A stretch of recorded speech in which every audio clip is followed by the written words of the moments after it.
12 symbol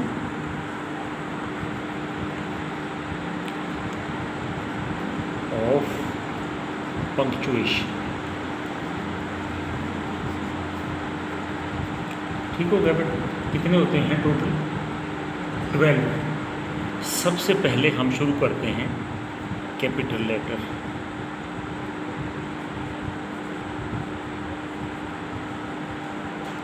ठीक है बेटा?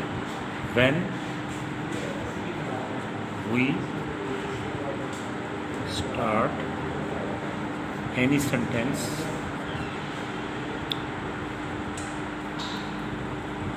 we use the first letter is capital। Understand बेटा? जहाँ से भी हमने सेंटेंस या फिक्रा शुरू करना है उसका पहला जो लफ्ज़ है वो क्या होगा? कैपिटल होगा। इसके अलावा फॉर एग्ज़ाम्पल कि हम शुरू करते हैं अली इज़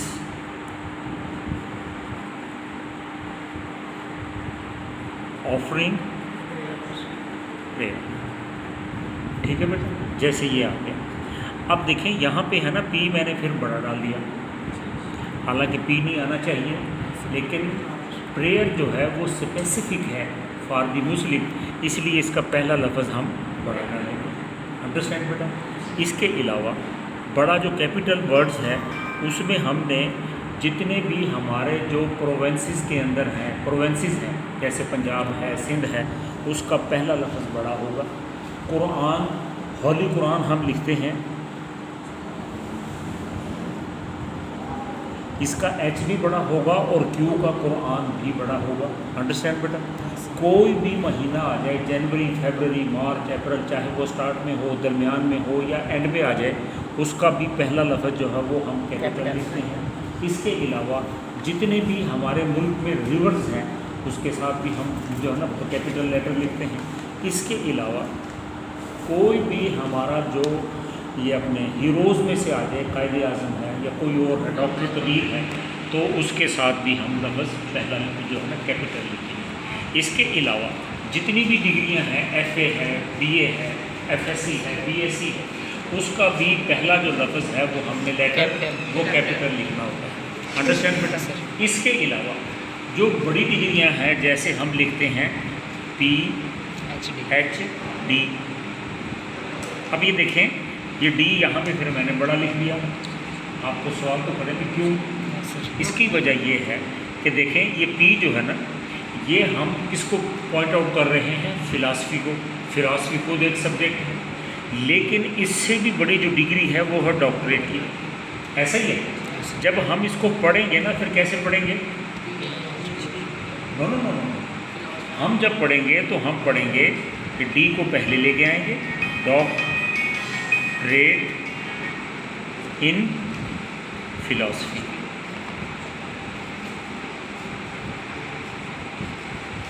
बात समझ में आ गई? ये डी जो 12 बज गए होंगे, ये डी जो लफ्ज़ है ये गो के एंड पे है, लेकिन ये जब हम लिखेंगे ऐसे ही PhD, लेकिन इसके जो है ना फिर वो जो जब सही बनाएंगे तो ये डॉक्टरेट पहले आ जाएगा। आपके मुल्तान सिटी में बेशुमार जो टीचर्स हैं वो यही इस्तेमाल करते हैं कि फ़िलासफ़ी इन डॉक्टरेट, जो कि टोटली रॉन्ग होता है। डॉक्टरेट होती है फ़िलासफ़ी में, ना कि फ़िलासफ़ी में डॉक्टरेट होता है। अंडरस्टैंड बेटा? बाकी हमारे जितनी भी बड़ी बड़ी ये जो ओहदे हैं उसके साथ भी जैसे DCO, बीच में डॉट लिख के हम ऐसा लिखेंगे। अब जैसे MBA है उसके साथ भी MPA ये बड़े लिखेंगे।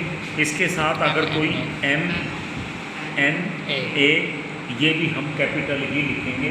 अब मेरे ख्याल में ये जो कैपिटल का जो कॉन्सेप्ट है डेफिनेट इज क्लियर। सिटी का कोई भी नाम आ जाए दरमियान में तो अभी हम उसका बड़ा ही लिखेंगे। नहीं, अगर शुरू में से करना है state bank is the most important bank, फिर हम बड़ा लिखेंगे। लेकिन अगर हम लिखते हैं Multan city has a city state bank, फिर हम छोटा लिखेंगे। ठीक हो गया बेटा? Clear? Yes sir. Any doubt, any confusion? No. इसके बाद बेटा जो कैपिटल के बाद उसके बाद हमारा जो दूसरा पंक्चुएशन है उसको हम कहते हैं full stop.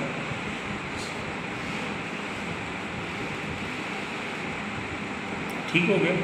When we complete our sentence then we use the punctuation full Full stop. stop. जब हमारी बात मुकम्मल हो जाए, कंप्लीट हो जाए, फिक्रा कंप्लीट हो जाए तो हम क्या लगाएंगे? Full stop. एग्जांपल देते हैं, he teaches English. Full stop आ जाएगा। अब यहाँ पे we have completed our sentence, तो लिहाजा यहाँ पे अब देखिए मैंने ई का फिर ये बड़ा लिख दिया। इंग्लिश सब्जेक्ट सब्जेक्ट का जब भी कोई नाम आ जाएगा तो आपने उसका पहला जो वो लेटर है वो आपने कैपिटल में। सर टीच के साथ हैं? टीच के साथ भी बढ़ाएगा। हाँ तो नहीं, ये छोटा ही आएगा, सॉरी ये छोटा, ये कंप्लीट हो गया फुल स्टॉप। अब बाज़ औक़ात ये होता है कि फुल स्टॉप भी आ जाए लेकिन आपका अंदाज़ ऐसा है कि उसमें सवाल भी है, तो फिर आप यहाँ कहते हैं कि he lives in a Multan, he lives in a Multan. फिक्रा तो पूरा हो गया लेकिन क्वेश्चन अभी बाकी है, तो फिर हम लिखेंगे ये हमारा एक्सेंट है, ही लिव्स इन मुल्तान। अब यहाँ पे फिक्रा पूरा होना चाहिए लेकिन पूरा नहीं हो रहा मेरे एक्सेंट की वजह से, ही लिव्स इन मुल्तान। अब यहाँ पे हम क्या करेंगे, अपनी बात को कंप्लीट करेंगे। अब हम कहेंगे यस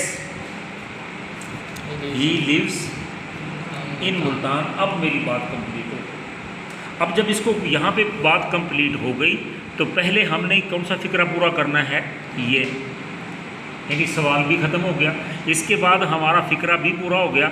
अब इसके बाद फिर फुल स्टॉप लगाना है। अगर आपने फुल स्टॉप पहले लगा दिया, सवाल या निशान उधर लगा दिया, तो आपका आधा नंबर या 1 नंबर वो उसमें से आपका रिड्यूस हो जाएगा या कम हो जाएगा। फुल स्टॉप, ठीक है बेटा? ये क्लियर हो गया कॉन्सेप्ट? Yes sir. क्यों भाई अपने शाफी? इसके बाद बेटा हमारा आता है कॉमा।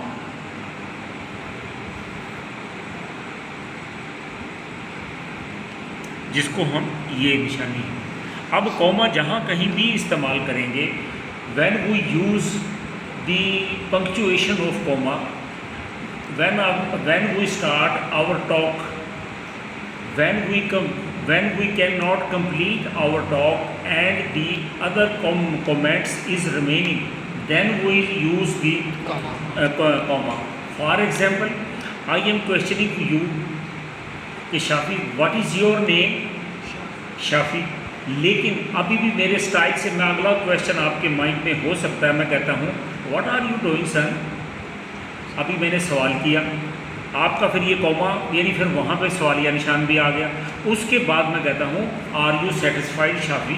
अब आप कहते हैं कि yes I am 100% satisfied, I can take admission in the ideal college. अब आपकी बात कंप्लीट हो गई। आपने दरमियान में जितने भी वक्फे लिए वहाँ पे कॉमा, वहाँ पे कॉमा, आखिर में जाके जहाँ पे मैंने व्हाट भी लिखा वहाँ पे क्वेश्चन भी आ गया, ये एंड पे जाके फुल स्टॉप। इसको हम कहते हैं कॉमा। बात समझ में आ गई? इसके बाद आता है बेटा एक्सक्लेमेशन। जैसे अपने लफ्ज़ से ही ये जाहिर है, एक्सक्लेमेशन कहते हैं हम वजाहत को, और इसका जो निशान वो क्या है, वो ये है। एक तो इसके नीचे कोमा आएगा ना, वो सेमीकोलन बन जाएगा, लेकिन अगर इसके नीचे नुक्ता आ जाए तो इसका मतलब है कि हमने वजाहत करनी है। I am questioning mister Shafi, do you like the rice. अब आपने फिर वजाहत करनी है। आप कहते हैं कि sir I like the rice very much, I eat rice very comfortably because this is the our national food. अब आपने इतनी बड़ी वजाहत कर दी, इसके बाद आपने इसको यहाँ पे जाके बंद कर दिया, फिर फुल स्टॉप लगा दिया। इसको क्या कहेंगे? एक्सक्लेमेशन। इसके बाद बेटा जो चीज़ आती है वो है इन्वर्टेड कोमास। ये तो थोड़ा बहुत है कि नहीं अंदाज़ा? जब हम डायरेक्ट इनडायरेक्ट करते हैं, उसकी जो रिपोर्टिंग स्पीच होती है वो हम कहाँ लिखते हैं? सिंपल में, यानी उसके बाद, यानी फॉर एग्जांपल ही सेड।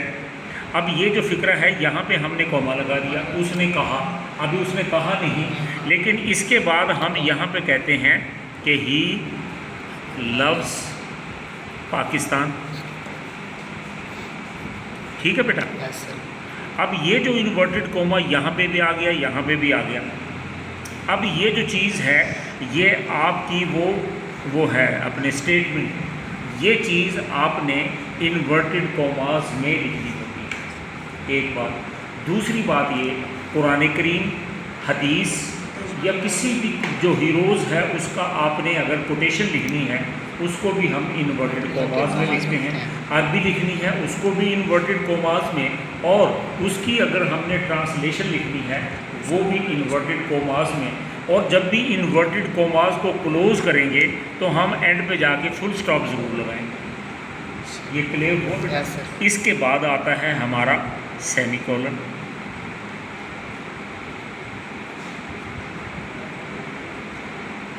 यूं करके, ठीक है। सेमीकोलन और कॉमा में सिर्फ थोड़ा सा फ़र्क है कि इस कॉमा के अंदर हम छोटे छोटे फ़िक्रे इस्तेमाल करते हैं। I live in Multan, I read in ideal college, I like ideal college, ये हमारे कॉमाज आ गए। सेमीकोलन में हमारा जो फ़िक्रा है वो ज़रा प्रोलॉन्ग होता है, यानी उसमें हमने अपनी सवाल जवाब भी देना है और वजाहत भी करनी होती है। और वजाहत अगर प्रोलॉन्ग हो जाए, जब हम अपनी बात में थोड़ा सा वक्फा करेंगे तो ये सेमीकोलन आ जाएगा।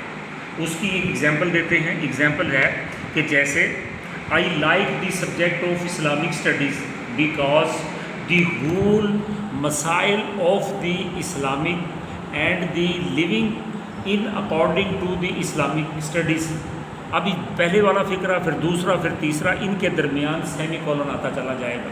यानी आप अपनी बात की वजाहत भी करते जा रहे हैं और वजाहत थोड़ी सी लंबी करते जा रहे हैं, तो उसके दरमियान जो वक्फा आएगा उसको हम सेमीकोलन कहते हैं। अंडरस्टैंड हो गया बेटा? आगे आता है क्वेश्चन मार्क, वो तो आपको पता ही है, QUESTR। इसको